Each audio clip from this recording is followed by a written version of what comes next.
Pria ini memiliki hobi khusus. Ketika melewati rumah seseorang, dia akan menempelkan selebaran iklan di pintu rumah itu. Beberapa hari kemudian, jika selebaran iklan tidak sobek, dia akan membuka kunci pintu.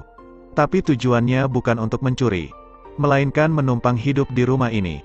Yang dilakukannya pertama kali adalah menekan telepon untuk mengetahui jadwal pemilik rumah. Setelah memastikan, dia yakin mereka tidak akan kembali lebih awal.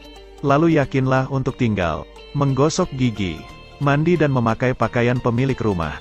Makan makanan di kulkas. Tapi dia akan membersihkan rumah yang berantakan. Dia juga memperbaiki mainan rusak. Dia menjadikan dirinya sebagai pemilik rumah ini. Setelah itu ia menonton televisi sambil tiduran. Dengan cara ini dia telah tinggal di puluhan rumah kosong.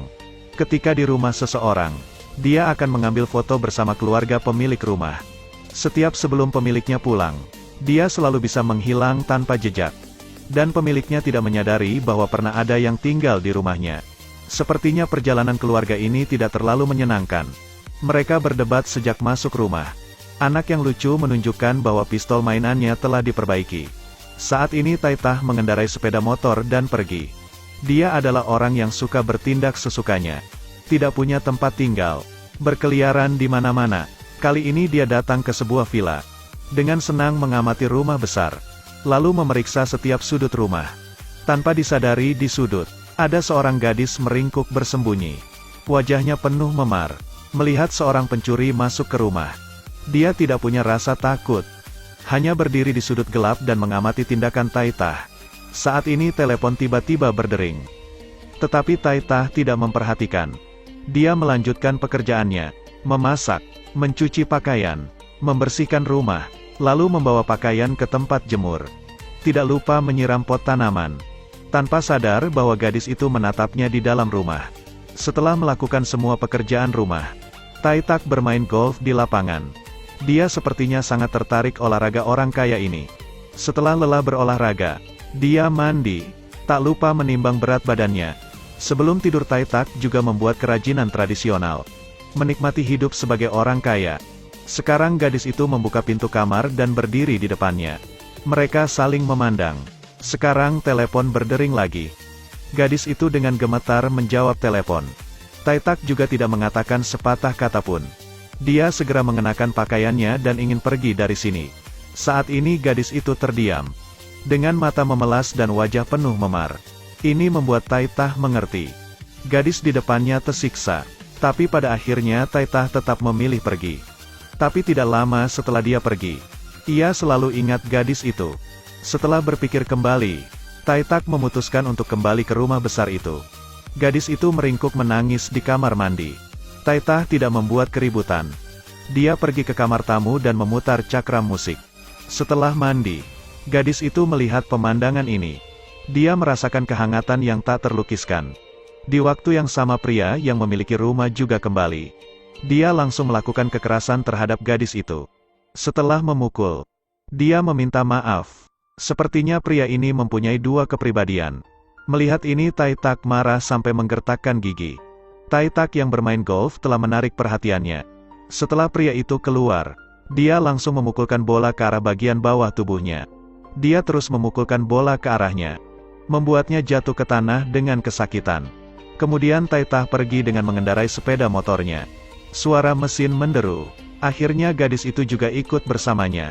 Sekarang kedua orang ini hidup sebagai parasit. Keduanya tidak punya tempat tinggal. Gadis itu mengikuti kebiasaan Taitah.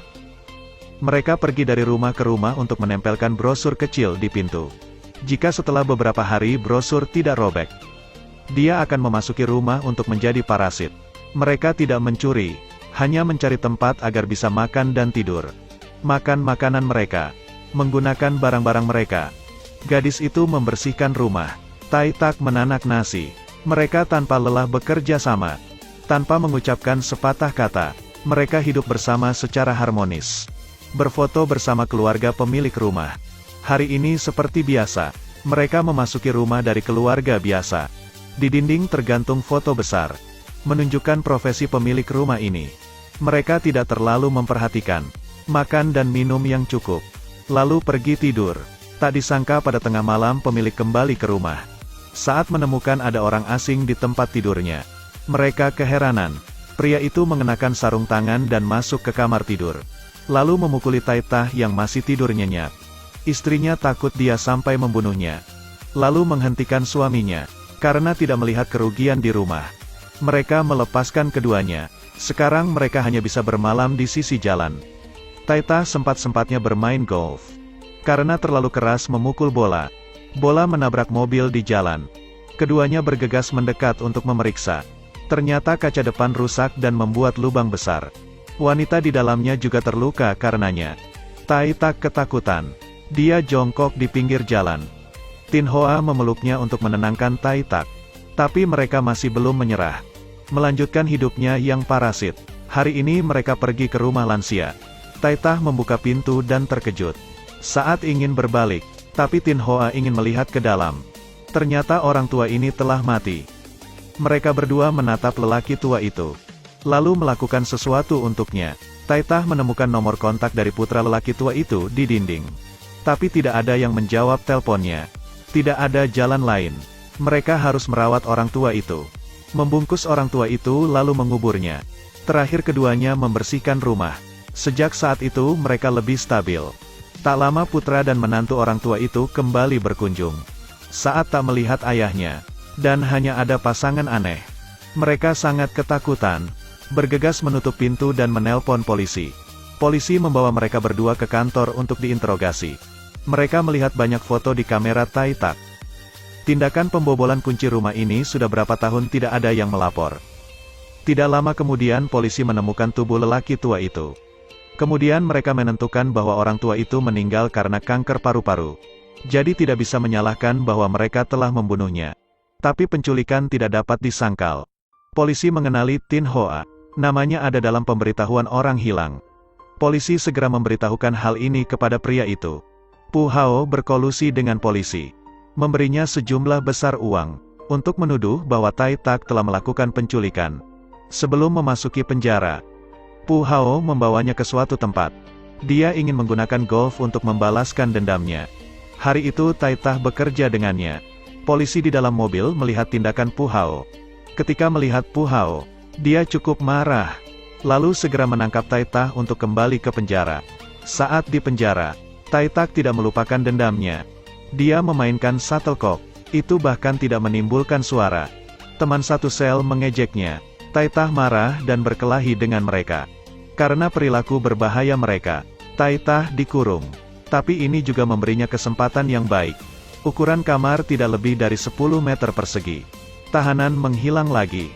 Tetapi tahanan itu tidak melarikan diri. Hanya melepas sepatunya, bersandar ke dinding dan perlahan bergerak. Sipir tidak melihat siapapun melalui pintu pengawasan. Lalu buru-buru membuka pintu untuk memeriksa. Dia melihat Taitah tersenyum sinis padanya. Kemudian dia ditampar oleh sipir. Taitah tidak marah, tetapi secara bertahap menyadari rahasia yang tersembunyi. Dia harus menemukan tempat lain yang tidak dilihat sipir. Setelah sipir pergi, dia seperti tokek yang menempel di dinding. Sedikit demi sedikit merangkak di dinding. Kedua kalinya sipir memeriksa sel penjara. Melalui pintu pengawasan ia tidak melihatnya lagi. Dia masuk untuk memeriksa, tapi tetap tidak menemukannya. Kemudian dia melihat ke atas. Taitah sedang melekat di pintu atas. Sipir memukulnya hingga terjatuh, lalu memperingatkannya, jika kau melakukan hal ini lagi, kau akan mati. Namun setelah itu Taitah hanya melakukan mediasi. Kemudian merentangkan kedua tangannya, menggoyangkan jari, tidak lupa memeriksa dengan matanya. Dia ingin menjelajahi batas-batas visi manusia. Dia harus bersembunyi di titik buta jangkauan penglihatan manusia. Dan apa yang ingin dia lakukan adalah untuk mengontrol tindakannya. Dia selalu melatih diri untuk berjalan dan bernapas. Melakukan tindakan tanpa berbicara. Saat ini sipir penjara datang lagi. Dia tidak bisa melihatnya dari semua sisi. Merasakan seseorang tapi tidak melihat siapapun. Tanpa tahu bahwa sekarang Taitah seperti setan. Bersembunyi di belakangnya, sipir melihat bayangan di lantai. Setelah sadar dia langsung memukulnya. Kali ini dia memperingatkannya lagi. Kau telah berlatih dengan baik. Namun jangan lupa mempertimbangkan psikologi orang lain. Sekarang apa yang bisa kau lakukan? Perkataan sipir menyadarkannya. Dia menggambar sebuah mata di telapak tangannya.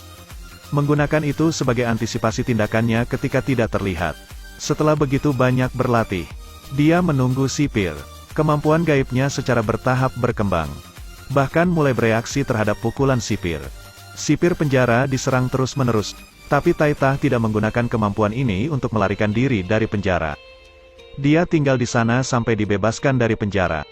Setelah dibebaskan dari penjara, hal pertama yang dilakukannya adalah pergi ke basement. Menggunakan satu bola golf untuk membunuh petugas polisi yang telah menangkapnya. Kemudian dia mendatangi setiap rumah keluarga yang pernah ditinggalinya. Semua orang menyadari ada kehadiran seseorang, tapi tidak melihat siapapun. Akhirnya Taitah mengumpulkan keberaniannya. Pulang ke tempat Tin Hoa.